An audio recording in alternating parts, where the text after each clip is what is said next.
Welcome. This is Case on the Go, a vlog series on trending topics and case solutions.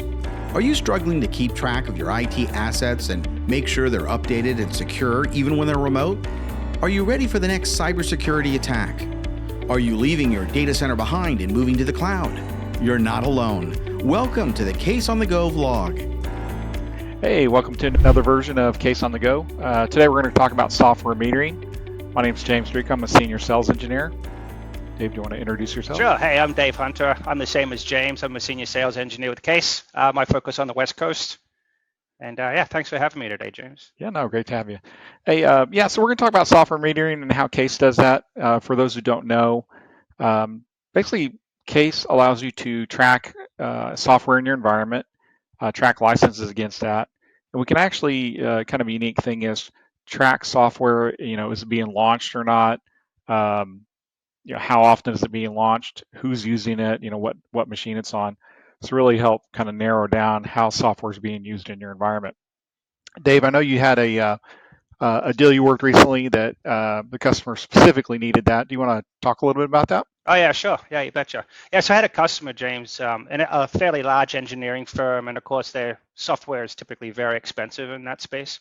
They actually trialed a couple of competitive products and they were almost ready to purchase, and then they found out that, without naming competitors, they really couldn't do the job, right? So my sales rep asked me to do a demo, briefly talking to the customer, and it's like, well, the demo won't really cut it, so let's just spin up a trial box up in Azure.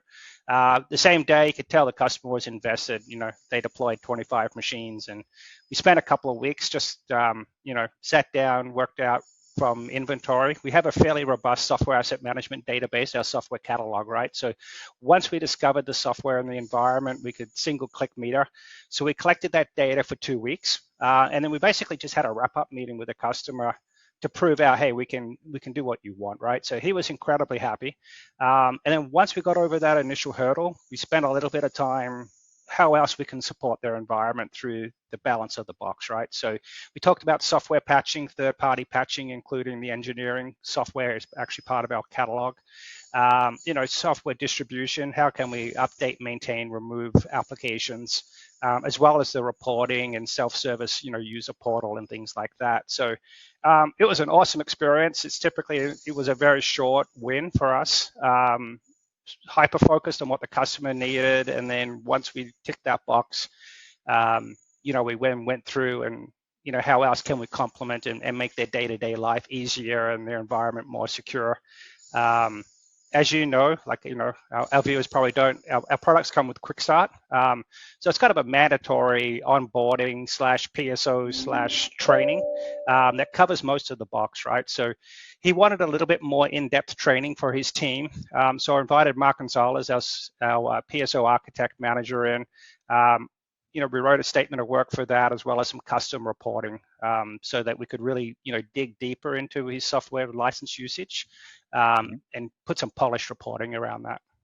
Yeah, and I think most of the time we see, folks that are after software metering, they have those titles that are pretty expensive, and I think we're probably talking about like an AutoCAD today. Yeah. So for them, he said he needed metering, but what was his end goal, or why did he need to meter that software?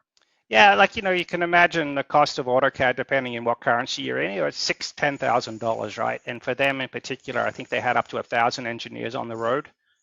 So it's a very sizable investment, right? So you could use software metering in various use cases.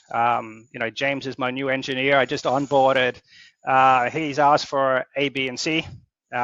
I can actually look at my install base. I can see what I have. Once I, have a import from my, my portal as to my license ownership status, I can actually see what I own, who's got it, is it being used, right? So I can actually make informed decisions around, do I need to go and invest more money in that software title? Or can I just reallocate a piece of software that maybe Dave's not using and give it to James, right? So there's lots of wins. Right? I mean, we're talking about that, but the software catalog can be used for simple things like, standardization of off-the-shelf products like, Google Chrome, Firefox, Adobe Reader, right? Like, why am I supporting 5 versions of Adobe Reader in my environment, right? The catalog can give you very specific install bases and counts and monitor major software roll-ups.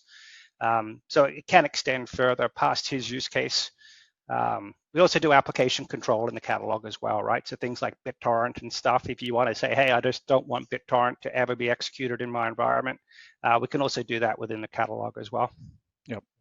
I think one of the things I like about it is it helps people project their spend for next year. So when they're going for that budget, hey, here's exactly what we need. Here's exactly what we're needing. I think another use case is maybe people are buying a suite of software, and then when they meter that, they find out, oh, they're only using 2 applications out of 5. Why are we buying the whole suite? Maybe it's cheaper to kind of pull that back and just buy the 2 individual components if it's cheaper for that. For sure. In the good old days, we'll age ourselves here, but like Microsoft Office was a great candidate for that, right? If you didn't need Access, why buy Professional, right?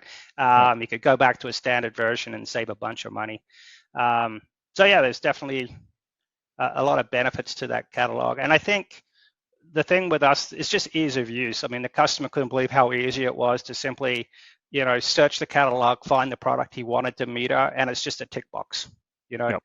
And even on the back end, if you're concerned about, network performance and bandwidth consumption, all of the all the agent stuff is configurable, including metering. Like how often do we want to upload the metered data from the local machine back to us as an appliance? So I think there was a few other things other than just the data we could get, but also how we collect it and how we can transport it back, right? So yeah, and I think too, there's some products out there that, if they're an asset product, you're going to pay extra for like a software catalog to do discovery. And we basically just out of the box are doing that and keeping that up to date.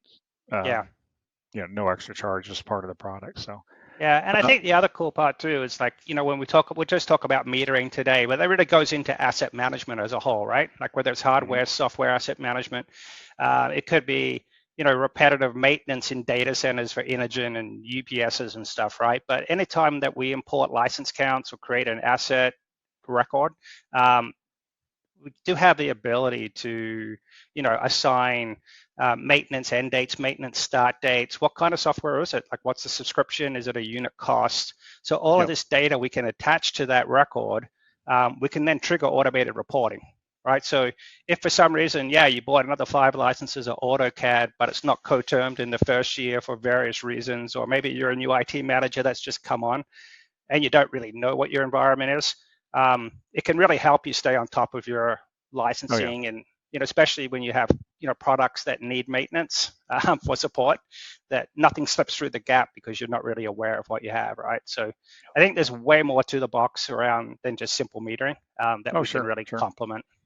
Yeah, and I think too, like I know I talked to folks where they're getting their act together around purchasing and asset management, and in the past they had, hey, anybody with a P card could go order software or order hardware. Literally had companies like they would run down to Best Buy and buy a laptop when they had a new employee. Not ideal for sure, but you can easily with Case, using our agent and our software catalog, quickly understand what you have in your environment and be able to track it. Yeah. And I guess just want to circle back real quick, and then we'll kind of wrap up on this.